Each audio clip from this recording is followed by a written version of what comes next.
Mr. Howard here with Chapter 17 of The Picture of Dorian Gray. We read Chapter 16 last time, in which Dorian went to the seedy side of London to an opium den where he was going to spend a 3-day opium binge to get over his murdering of Basil and covering it up, which he seems to be struggling with. He met a friend of his, Adrian Singleton, there and decided to leave, but he was called Prince Charming by a whore at the bar as he was leaving, and a sailor jumped up and chased him down and threatened to kill him. Turned out the sailor was James Vane, and that James, if you recall, was Sybil's brother, and he promised to kill Dorian if he ever hurt his sister. Well, his sister committed suicide, so that was kind of a big deal. Dorian gets out of it, though, by having James look him in the face and realize that he's only 20 years old and he couldn't possibly be 40, and so he escapes. But the woman from the bar told James that he was 40 years old, and so James realizes that James is theoretically getting on a ship to India tonight and leaving, so maybe Dorian dodged a bullet there, we don't know. But that brings us to Chapter 17, and that's where I'm going to pick up here. Back to our high society again. We've left the secret double life. A week later, Dorian Gray was sitting in the conservatory. Sounds like Clue, right? The conservatory. Was sitting in the conservatory at Selby Royal, talking to the pretty Duchess of Monmouth.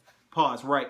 Duchess of Monmouth. At Lady Narborough's party a couple chapters ago, we were talking about the Duchess, and I think the idea here is that Dorian is having an affair with her. You know, she's a young woman who's married to an older husband. I think we got that information earlier. Talking to the pretty Duchess of Monmouth, who, with her husband, a jaded-looking man of 60, was among his guests. It was tea time, and the mellow light of the huge lace-covered lamp that stood on the table lit up the delicate china and hammered silver of the service at which the Duchess was presiding. Her white hands were moving daintily among the cups, and her full red lips were smiling at something that Dorian had whispered to her. Yeah, so they're sharing secrets. I think we're getting the imagery here that we need to get. Lord Henry was lying back in a silk-draped wicker chair, looking at them. On a peach-colored divan sat Lady Narborough, pretending to listen to the Duke's description of the last Brazilian beetle that he had added to his collection. I think this little tidbit here, this characterizes the Duke as a bore. He's very interested in collecting beetles, and he wants to tell an old lady about it, even though she has absolutely no interest. 3 young men in elaborate smoking suits were handing tea cakes to some of the women. The house party consisted of 12 people, and there were more expected to arrive on the next day.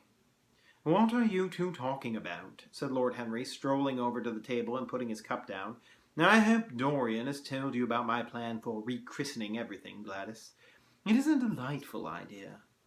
"But I don't want to be rechristened, Harry," rejoined the Duchess, looking up at him with her wonderful eyes.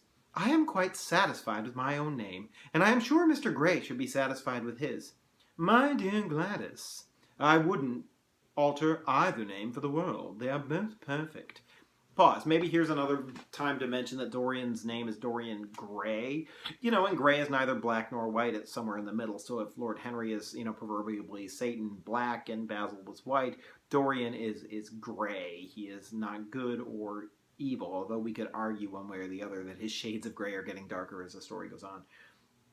"They are both perfect. Now, I was thinking chiefly of flowers. Yesterday I cut an orchid for my buttonhole. It was a marvellous spotted thing, as effective as the 7 deadly sins. In a thoughtless moment I asked one of my gardeners what it was called. He told me it was a fine specimen of Robinsonia, or something dreadful of that kind. It is a sad truth, but we have lost the faculty of giving lovely names to things. Names are everything. I never quarrel with actions. My one quarrel is with words. That is the reason I hate vulgar realism in literature. The man who could call a spade should be compelled to use one. It is the only thing he is fit for." Pause. This is Lord Henry's theory about the surface level of things. He's always interested in the surface, in beauty, in this case in names. Names are just something that signifies rather than something deeper. "Then what should we call you, Harry?" she asked. "His name is Prince Paradox," said Dorian. "I recognize him in a flash," exclaimed the Duchess. "I won't hear of it," laughed Lord Henry, sinking into a chair. "From a label there is no escape. I refuse the title." "Royalties may not abdicate," fell as a warning from pretty lips. "You wish me to defend my throne, then?" "Yes, So here we have an indication that we're having a verbal sparring match. The Duchess is going to be a bit of a foil character to Lord Henry to help sort of identify him. But we're going to have some fun sort of verbal sparring. Now, Oscar Wilde, because he's a playwright, he loves to write these sorts of things. And he's going to get a couple of these into his novel. We had a similar one earlier with Lady Narborough. I give the truths of tomorrow. I prefer the mistakes of today, she answered. I know, I just paused you. I'm pausing you again. She's talking to Dorian here. She's talking to Lord Henry, but that comment, I prefer the mistakes of today. The mistake of today is she's having an affair with Dorian, right? So she's sitting with Dorian, and some of her comments are going to be directed to Lord Henry, and some of them are directed to Dorian, and you as a reader have to be able to assess this and understand what's going on. You disarm me, Gladys, he cried, catching the willfulness of her mood. Of your shield, Harry, not of your spear. I never tilt against beauty, he said with a wave of his hand. That is your error, Harry, believe me. You value beauty far too much. How can you say that? I admit that I think it is better to be beautiful than to be good, but on the other hand, no one is more ready than I am to acknowledge that it is better to be good than to be ugly. Ugliness is one of the 7 deadly sins, then, cried the Duchess. What became of your simile about the orchid? Ugliness is one of the 7 deadly virtues, Gladys. You, as a good Tory, must not underrate them. Beer, the Bible, and the 7 deadly virtues have made our England what she is. You don't like your country, then? I live in it. That you may censure it the better? Would you have me take the verdict of Europe on it? He inquired. What do they say of us? That Tartuffe has immigrated to England and opened a shop. Is that yours, Harry? I give it to you. I cannot use it. It's too true. You need not be afraid. Our countrymen never recognize a description. They are practical. They are more cunning than practical. When they make up their ledger, they balance stupidity by wealth and vice by hypocrisy. Still, we have done great things. Great things have been thrust upon us, Gladys. We have carried the burden only as far as the stock exchange. I believe in the race, she cried. It represents the survival of the pushing. It has development. Decay fascinates me more.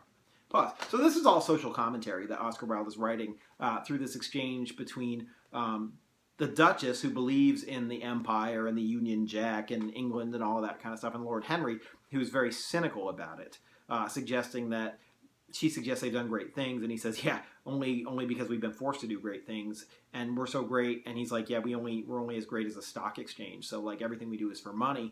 He's really interested in decay, which suggests that the British Empire is decadent and decaying. So Oscar Wilde's getting some digs at the British Empire here through the character of Lord Henry, probably getting away with it because Lord Henry's a Satan figure. So anything you have him say, people are like, he's Satan, who cares?